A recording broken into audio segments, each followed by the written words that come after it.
අපේ කතෝලික යාළුවෝ හැමදෙනාටම සුබ පාස්කු මංගල්‍යයක් කියලා ප්‍රාර්ථනා කරනවා. Happy Easter everyone. Buona Pasqua. ඉතින් අද අපි පාස්කුවට හදන්න යන්නේ hot cross bun. hot cross bun ලංකාවේ වැඩිය famous නැති වුණත් ගොඩක් රටවල මේ කාලේදී විශේෂයෙන්ම හදන කෑමක්. මේ රෙසිපියට අවශ්‍ය අමුද්‍රව්‍ය මම පහලින් මෙන්ෂන් කරලා තියෙන්නේ. මුලින්ම අපි භාජනයක් අරගෙන ඒකට ඊස්ටුයි සීනි මද රස්නේ කිරි එකතු කරගන්නවා. ඊට පස්සේ ඒක හොඳට මික්ස් කරලා මේ වගේ රැප් එකකින් වහලා විනාඩි 20ක් විතර පිපෙන්න තියාගන්නවා. අද මම ඩෝ එක නීට් කරන්න ස්ටෑන්ඩ් මික්ස් එක තමයි පාවිච්චි කරන්නේ. මේ විදිහට බෝල් එකට පාන් පිටි පිපෙන්න තියාගත්ත ඊස් මිශ්‍රණයයි බිත්තරයයි ලුණුයි ස්පයිස් මික්ස් එකක් දාලා හොඳට අනා ගන්න ඕනේ.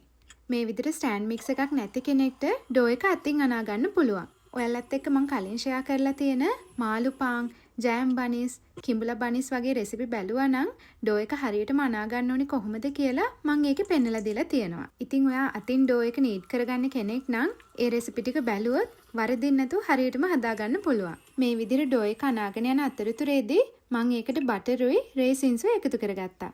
නීට් කරගත්තට පස්සේ ඔයාලට ඩෝ එක මේ විදිහට තමයි පේන්න ඕනේ. මේක ස්ට්‍රෙචි ඒ වගේම බවුන්ස් වෙන ඩෝ එකක්. දැන් මේ විදිහට බටර් ටිකක් ගාගත්ත භාජනයක ඩෝ එක අපි තියාගන්නවා. ඊට පස්සේ තෙත සර්වියට් එකකින් මේ විදිහට වහලා පැයක් එකමාරක් විතර ඩෝ එක ඩබල් වෙනකන් රස්නේ ඇති තැනක තියාගන්නවා. මේ තියෙන්නේ පිපුණාට පස්සේ අපේ ඩෝ එක. දැන් අපි ඒකට පන්ච් කරලා හැදිලා තියෙන ගෑස් එක අයින් කරගන්නවා. අද මම ඔයාලට දීලා තියෙන රෙසිපිය පාවිච්චි කරලා ඔයාලට පුළුවන් hot cross bun 6ක් හරි 9ක් හරි හදාගන්න. ඉතින් මම මෙතනදී 6ක් හදාගන්න නිසා ඩෝ එක මුලින්ම දෙකට බෙදා ගන්නවා. ඊට පස්සේ මට හිතුණා භාගයක් චොක්ලට් චිප්ස් උත් දාලා හදාගන්න.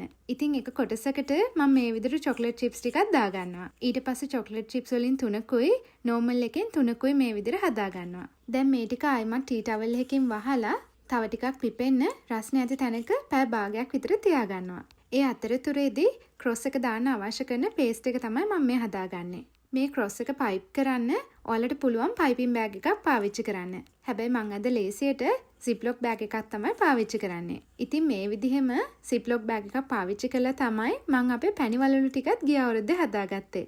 ඔයාලා වීඩියෝ එක බලුවේ නැත්නම් ඒකත් මේ දවස්වල බලලා තියාගත්තොත් අවුරුද්දට පැණි වලලු හදාගන්නත් පුළුවන්. මේ තියෙන්නේ අපි හදාගත්ත බන්ස් ටික. මේක බේක් කරගන්න ටයිම් එකයි ටෙම්පරේචර් එකයි මම කැප්ෂන් එකේ දාලා තියෙන්නේ. මේ විදිහට oven එකෙන් බෑවට පස්සේ අපි ඒක උඩින් බටර් හරි පොඩක් දිය කරගත්ත ජෑම් ටිකක් ගාලා ටී ටවල් එකකින් වහලා ටික වෙලාවක් නිවෙන්න තියාගන්න ඕනේ. ඉතින් ඔයාලා අද රෙසිපියට කැමති නම් ලයික් එකක් දීලා යාළුවන්ටත් මේක ෂෙයා කරන්න.